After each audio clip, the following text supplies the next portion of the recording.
Hello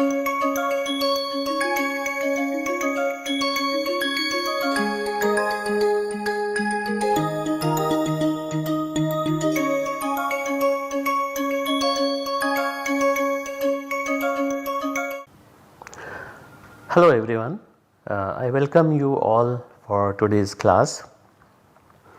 We will briefly look at what we discussed last time and then proceed further.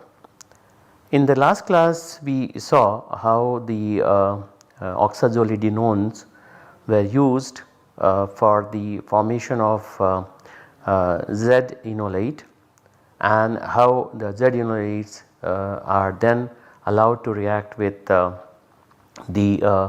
alkylating species, and the oxazolidinones are basically derived from different amino acids, and the configuration of the substituents on the auxiliary, such as this for example here isopropyl group, it determines the orientation of the incoming electrophile when the enolate is reacting with the electrophilic species. And we also saw how the aldol products are formed. In the formation of the aldol product, that we saw that the oxygen metal bond, which is boron enolate, that is metal here is boron. How does that form? It is kind of intramolecular chelation to make this bicyclic system here, and when the aldehyde comes in contact with this particular bicyclic enolate chelated species, then the oxygen boron bond breaks and the oxygen of the aldehyde comes in contact with the boron, and therefore we see that Zimmermann-Traxler transition state, and then we see the aldol product formed. And during that process we also looked at how the dipoles of the this enol part and the oxygen carbon part of the auxiliary, they repel each other when the aldehyde forms the chelation with the boron, and therefore the orientation goes back, and then that allows the specific orientation of the aldehyde, where R group is equatorially oriented, followed by then the attack of the enolate from the C phase leads to the product formation, which is syn aldol. Now when the syn aldol is formed, we had no surprise because that is what was expected. But how do we get then anti-aldol? For the anti-aldol formation, we saw that if we use extra Lewis acid, then that extra Lewis acid does not allow the aldehyde to kind of break the enolate of the boron, and the chelation remains intact as it is here, and then the Lewis acid interacts with the aldehyde and disposes the aldehyde in such a fashion that the carbonyl of the aldehyde and this particular enolate, they are away from each other. This particular carbonyl group of the oxazolidine part, they are away in the transition state, and that allows the formation of the anti-aldol. Then more importantly, towards the end we try to look at the enol silyl ether to be formed from a substrate like this, and see what is known as Ireland-Claisen rearrangement. So I have taken up this Ireland-Claisen rearrangement first instead of taking Claisen rearrangement, because in Ireland-Claisen rearrangement there is a very strong influence of the formation or the geometry of formation and geometry of the enolate, and therefore I thought it was relevant that we discuss it right along with this particular boron enolate part. So in that case, what we do is, if we start with this and we carry out a deprotonation here, so basically it is allyl ester which is then converted into the corresponding ester, with a possibility of generating an anion here. So, you have 1, 2, 3, 4, 5 and 6, and therefore, you have a possibility of a rearrangement which can occur in this fashion. So, this is how the reaction takes place, and as you can see, the conditions are very stringent conditions. The LDA reacts with this particular compound or the ester in the presence of tertiary butyl dimethylsilyl chloride, but the solvent is THF.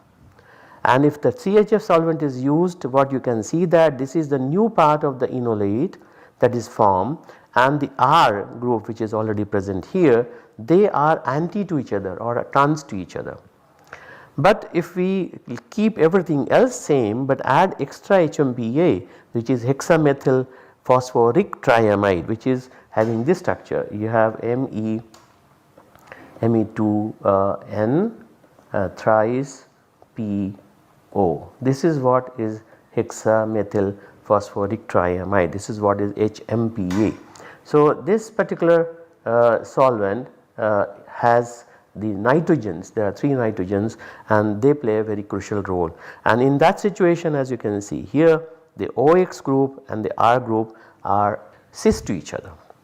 So, since now the geometry of the enolate has been achieved by different conditions, they lead to different products, as you can see here. The R group and R1 group are cis to each other, and here R and R1 group are trans to each other in the final product. So, the newly generated asymmetric centers are highly influenced in both the cases by the geometry of the enolate, and therefore, we need to understand why is it so.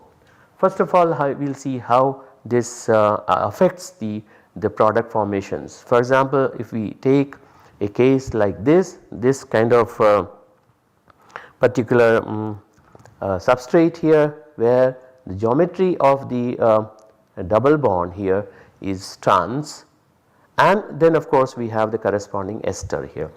In this case, we have taken the geometry of the double bond as cis. So, if we start with a substrate like this and you carry out the reaction in THF as we saw in the last transparency, and then we get the product which is cis product, that is in THF. The same reaction if it is done in THF HMPA, here we get the trans product here. So, the methyl orientations are trans to each other. This is not really a cis and trans in terms of the double bond, but it is just a way of defining that the methyl groups and methyl groups are basically towards the same side. Similarly, methyl group and methyl group here are opposite side, therefore it is trans. It is not something to do with the double bond cis trans or so. So, we start with the trans double bond and we get a product which looks like this, and if we do in THF HMPA, the product is opposite to this. And with this cis double bond here, if we carry out the reaction in THF, we get this product, and opposite of that we get in THF HMPA. So, there is a enormous amount of difference in terms of the solvent effect.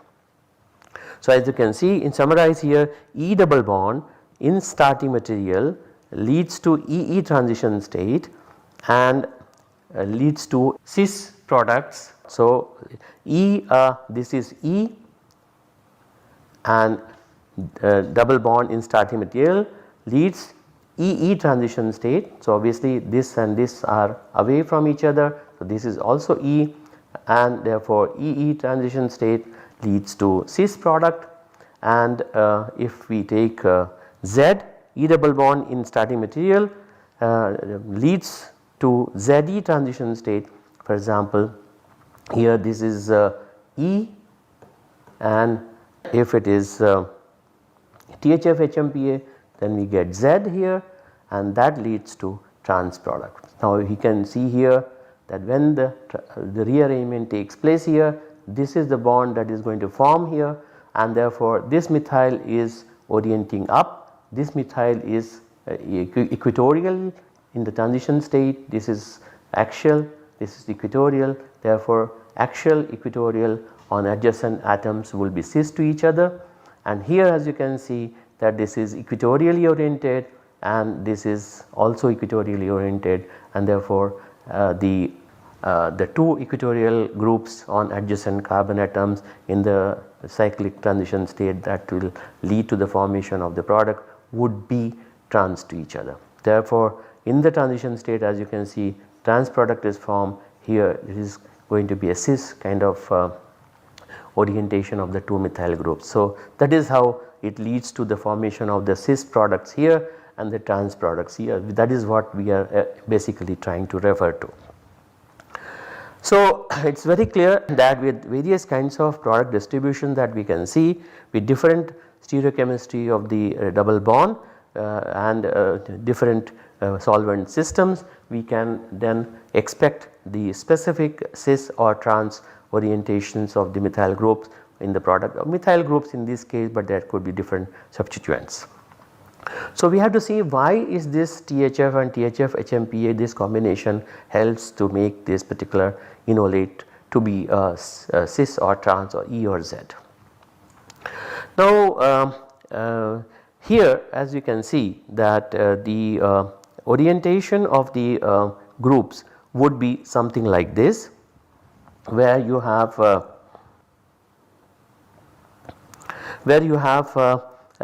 carbonyl group here, and of course you have the oxygen here, and then you have this particular here you have a CH2 and you have a methyl group here, and then of course you have a hydrogen here. Now, when the LDA, that lithium diisopropylamide, comes into this, you are basically trying to have the anion from the N lithium here first chelates with this oxygen here.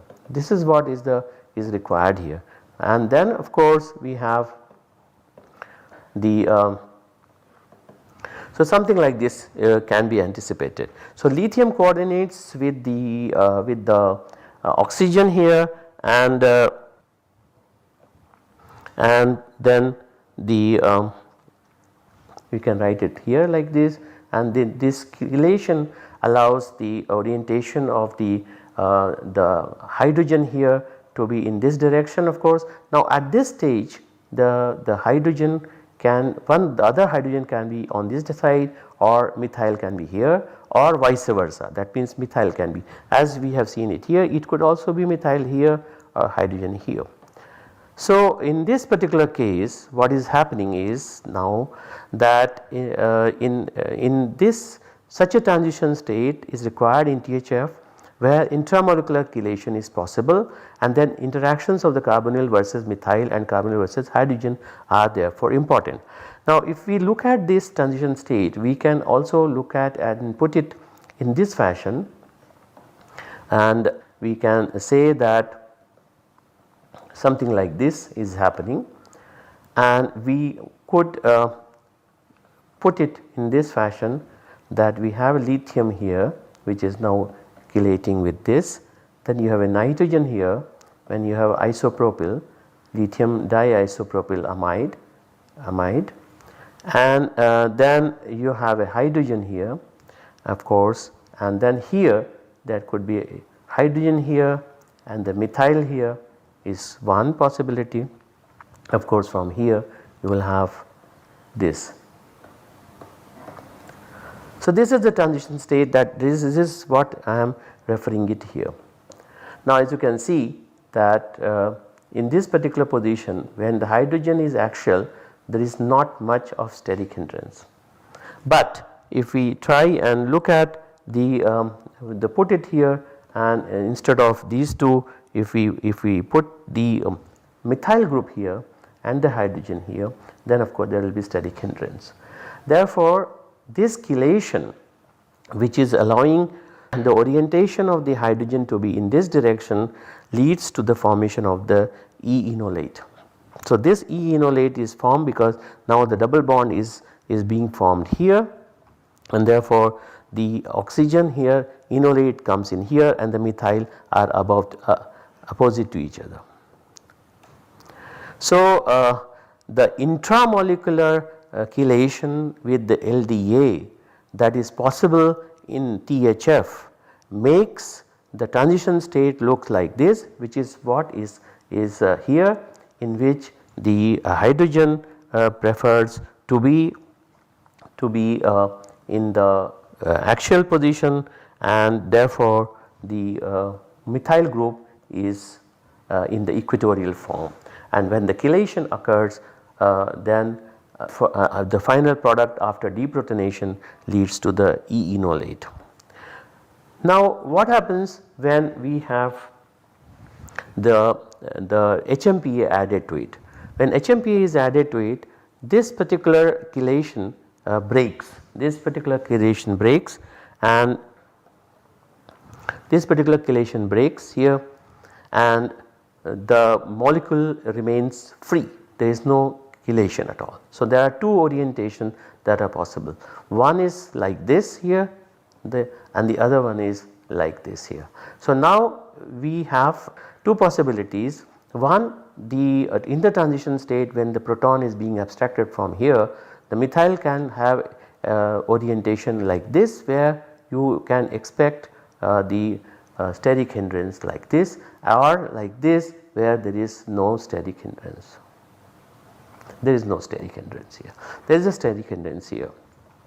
Therefore this, when methyl group is orienting towards this side, it is upon deprotonation leads to E-enolate. On the other hand, when the methyl group is on this side away from this large group here, then of course the deprotonation leads to the Z-enolate.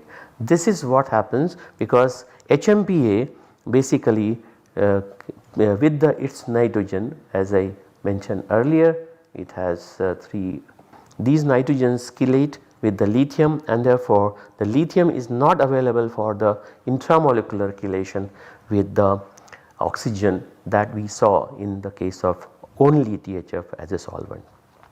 So this was the chelation that was possible. In the absence of HMPA, this chelation was possible, but that chelation is absent when we add HMPA, and therefore the Z-enolate formation occurs. So this is how the effect of the solvent of HMPA versus no HMPA, the formation of E-enolate versus Z-enolate occurs, and that influences the geometry of the final product.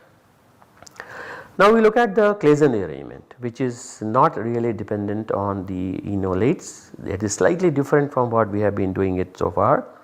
It does not have enolate, but we are dealing with allyl or aryl vinyl ethers. That is what is important. Now in this case what happens is it undergoes a stigmatropic rearrangement, 3,3 stigmatropic arrangement. If we have this aryl vinyl ether, so this is the vinyl part here and this is the aryl part here. If we take this and we number them as, this is the bond that is to be broken, and this is here the bond will be formed. So the bond that is being broken is numbered as 1, 2, 3 and 1 prime, 2 prime, 3 prime. This is how it is undergoing cleavage at the 1 and 1 prime, and the bond formation will take place. So this is 1 prime, and of course this is 1, 2, and of course it is 3 here, and here is going to be 3 prime, 2 prime, and of course 1 prime. So bond is being formed here and the bond is being broken here. Of course this is already a bond present here in fact. So when this breaks, of course we are writing in these two parts because there is a reason for that, I will discuss in a while. And once the bond formation takes place, then of course you have enolization, and that leads to the formation of the corresponding phenol.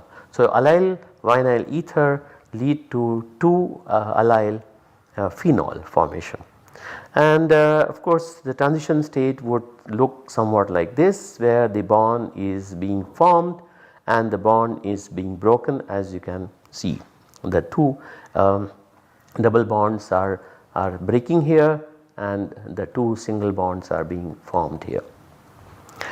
Now as we can see here, if we look at the transition state with substituents around in non-aromatic substrates, then we can see that the R2 group here versus R2 group here. Now here it is equatorially oriented and here it is axially oriented, and rest of the things are of course the same. So now if we look at this particular part, we can see that the this particular transition state where the R2 group is equatorially oriented is definitely more favorable. So what here is the E geometry is basically what we are referring to is R2 versus this particular group, and here it is R2 versus this. So this is what is Z and this is what is E. So it is less favorable and that is more favorable, but we will look at it little more detail.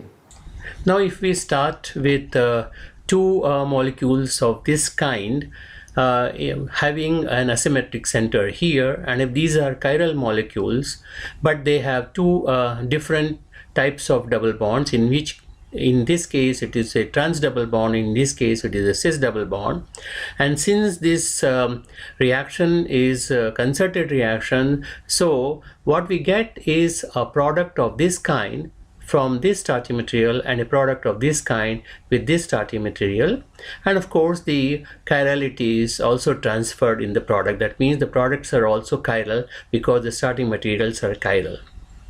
So what it means that by changing the configuration at the allylic double bond, this is the allylic double bond, one can get different configurations in the products. For example, in this particular case the two methyl groups are beta oriented, and in this case one is beta and the other is alpha oriented.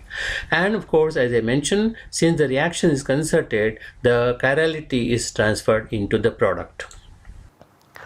So the geometry of the initial molecule is very important. Now we are looking at this slightly differently here, is that we take without taking the absolute configuration into picture, if we take the allyl vinyl ether, the Claisen rearrangement starting material like this for example, then we can look at it in a slightly different way and see how does it happen. Like for example here if we start with EE, that is this is also E and this is also E, then the transition state would look like this, where we have maintained the E here and we also maintain the E here.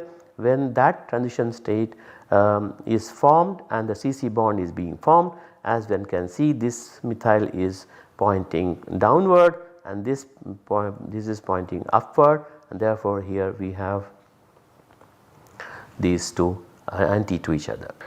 On the other hand, if we take the Z double bond here and the Z double bond here, and then the transition state would look like something like this, where you have this Z and this Z, and therefore when the bond is formed here, then we can see that the methyl group here is pointing upward, the methyl group here is pointing downward. So this is how it is coming here.